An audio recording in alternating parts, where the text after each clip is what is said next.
നമസ്കാരം.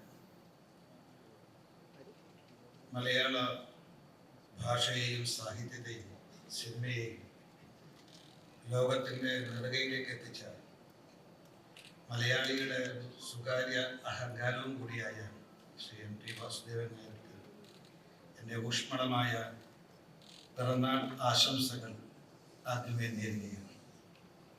അദ്ദേഹത്തിൻ്റെ പിറന്നാൾ ദിനത്തിൽ അദ്ദേഹം തിരക്കഥ എഴുതി കേരളത്തിലെ പ്രശസ്തരായിട്ടുള്ള സംവിധായകർ സംവിധാനം ചെയ്ത് താരങ്ങൾ അഭിനയിച്ച 9 സിനിമകളാണ് C5-ഉം സരിഗമയും പ്രേക്ഷകരിലേക്ക് എത്തിക്കുന്നത്. ഇതിന് പിന്നെ അണിയറയിലും രംഗത്തും ഞാൻ മനസ്സിലാക്കുന്നത് 3000-ലധികം താരങ്ങൾ ഉൾപ്പെടെ 3000-ലധികം ആളുകൾ പങ്കാളികളായിട്ടുണ്ട് എന്നുള്ളതാണ്. ഒരു എഴുത്തുകാരനെ സംബന്ധിച്ച്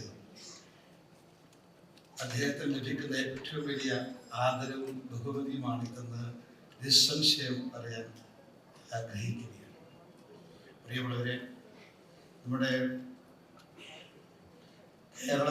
കേരളത്തിൻ്റെ ആത്മാവാവിഷ്കാരമാണ് അദ്ദേഹത്തിൻ്റെ എല്ലാ കഥകളും.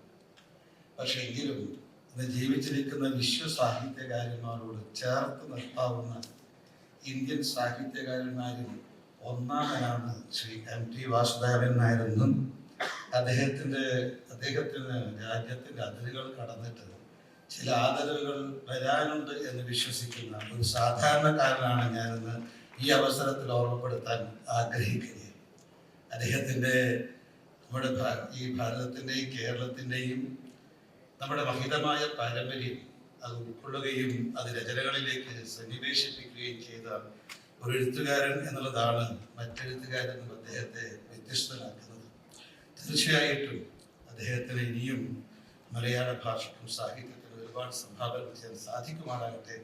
അദ്ദേഹത്തിന് ജഗദീശ്വരൻ ആരോഗ്യ സൗഖ്യം നേരട്ടെ എന്ന് പ്രാർത്ഥിച്ചുകൊണ്ട് ഈ ശ്രേഷ്ഠമായ ചടങ്ങിൽ പങ്കെടുക്കാൻ എനിക്ക് അവസരം നൽകിയിട്ടുള്ള ശ്രീമതി അശ്വതി നായർക്കും ശ്രീ സുധീരനും എൻ്റെ അകൈതവുമായ നന്ദി പ്രകടിപ്പിച്ചു. ഒരിക്കൽ കൂടി ശ്രീ എം ടി ബഹുമാന്യനായ എം ടിക്ക് എല്ലാവിധ ജന്മദിന ആശംസകൾ നേരുന്നു. നമസ്കാരം.